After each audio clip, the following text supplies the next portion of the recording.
मर जी कह रहे हैं कि कभी कभी मासिक धर्म से पहले और कुछ दिनों बाद कुछ चेंजिंग आता है शरीर में ऐसा। तो कह रहे हैं कि काम की अनुभूति होती है महाराज जी, मतलब उसको फिर मेरे जीवन में कोई पुरुष नहीं है, फिर मैं इतना ज्यादा समस्या हो जाती है कि नींद खुलते ही फिर क्रिया हो जाती है, फिर मतलब ये पूरा उसका सिद्धांत भी है, यह है कि मासिक धर्म के 1 सप्ताह के बाद जब पवित्र होती है स्त्री तो उसको वेदना होती है, और सिद्धांत भी है। तो अब उसको सहना पड़ेगा। जब पति नहीं है तो वे विचार की आज्ञा तो शास्त्र देता नहीं है। फिर राधा राधा राधा राधा रटकर ब्रह्मचर्य धारण करना चाहिए, ब्रह्मचर्य की भावना पुष्ट करनी चाहिए। अब इधर अपने जीवन को इस तरह से बर्बाद करने से तो कोई लाभ मिलेगा नहीं। अगर हम अन्य प्रक्रियाओं को स्वीकार करते हैं तो वो सब निषेध ही हैं, वो हमारे जीवन को नष्ट ही करेंगी। तो हमें लगता है कि या तो पुरुष का वरण कर ले, किसी सदपुरुष का वरण कर ले और अपनी गृहस्थ धर्म से रहे, और या फिर उसको सहन करके ब्रह्मचारी बना रहे। ऐसा नहीं है कि हमारे अंदर जैसा आवेश आया, वेग आया, हम वैसे ही कर ले। फिर तो हम में और पशु में अंतर क्या रह गया?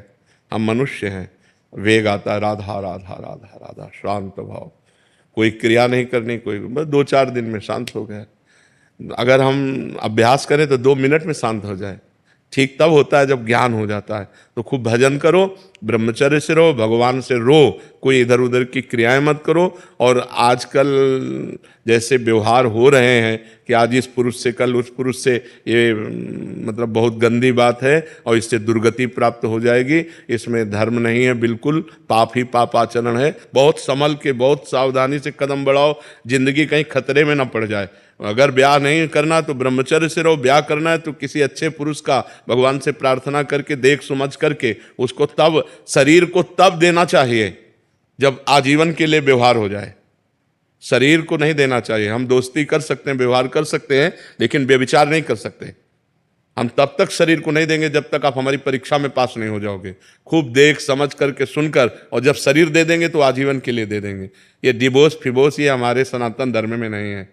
हमारे धर्म में है, एक बार समर्पित का हाथ मिलाया तो आजीवन निर्वाह किया। पीछे डिवोर्स आदि के शब्द ही नहीं थे। तो हमें लगता है गंदे आचरण करके जीवन को व्यर्थ में क्यों बर्बाद किया जाए, बहुत संयम से रहा जाए। यही तो आवेश है, काम का आवेश, क्रोध का आवेश, लोभ का आवेश, अहंकार का आवेश, यही तो सब पाप कर्म कराने वाले हैं। इन्हीं को तो सहना है। राधा राधा ना सहन हो तो रोज श्री जी का नाम लेकर के, अपने पास जैसे बच्चा है, अब उसका कोई बल तो है नहीं, रो देगा माँ के लिए तो माँ को दौड़ के आना पड़ेगा। तो हमारा बल क्या है? श्री जी है। तो हम जब हम विकल हों, कोई हमें आश्रय, तो हम गंदी क्रियाएं नहीं करेंगे, रो देंगे कि प्रभु आप देख लो।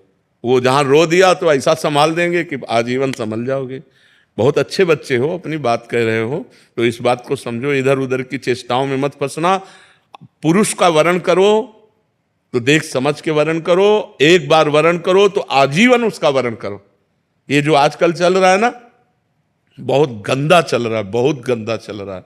लिव इन रिलेशन, ये सब बहुत गंदा चल रहा है। ये हमारा धर्म नहीं कहता है। बहुत सावधानी से चलो बच्चा, जीवन बहुत कीमती है, इसमें भगवान की प्राप्ति हो जाए, ये बहुत उत्तम बात है। आपने अपनी मन की व्यथा कही हिम्मत करके सबके बीच में, इसलिए हम आपको प्रणाम करते हैं। बस आप अपने संयम से रहना, कोई चेष्टा इधर उधर मत करना, वो धीरे धीरे शांत हो जाए। जैसे आज हमको 100% जलाया और हम सह गए, तो कल 90% जलाएगा, फिर 80%, फिर धीरे धीरे धीरे धीरे फिर खत्म हो जाता है। बच्चापन से बाबा जी 13 वर्ष की अवस्था से, और जिंदगी में किसी माँ बहन को पीछे जब गंगा किनारे जवानी पूरी रही, अब तो इसलिए देख रहे हैं कि प्रश्न उत्तर बातचीत सब ऐसा नहीं, पर जिंदगी में हमने ऐसे नहीं देखा। छूना, बातचीत करना, मिलना तो बात जाने दो, ऐसे नहीं देखा, फेस टू फेस नहीं देखा। सदैव ऐसे ही रहे। और गंगा किनारे कौन देखने आता है? खाना तो मिलता नहीं था, रहने का ठिकाना नहीं, गर्मी सर्दी बरसात 20 वर्ष ऐसे काटे। धीरे धीरे धीरे धीरे धीरे तब वही अनुभव कह रहा हूँ कि पहले 100%, फिर 90% उसको देखा है, फिर 70%, फिर कम परसेंट होते होते होते अब शांत एकदम। जब शांत हो गया तब सब कुछ मिल गया। जब शांत नहीं था तो ना खाने का था, ना रहने का था, ना कुछ नहीं था।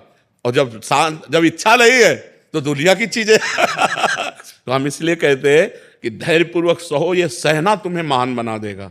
गलत आचरण में मत उतरना, ये सबके जीवन में रहता है। कोई ऐसा यहां पैदा ही नहीं हुआ भगवान या भगवान के महान भागवतों के सिवा जिसको काम क्रोध ने अपनी चपेट में ना लिया हो। सबको रोना पड़ा है, सब भजन करके आगे बढ़े हैं, सबके ऊपर भगवान की कृपा हुई जो निष्काम हुए हैं। नहीं तो सब पूरा संसार इसी में तो फंसा हुआ है, बहुत धैर्यपूर्वक रहना।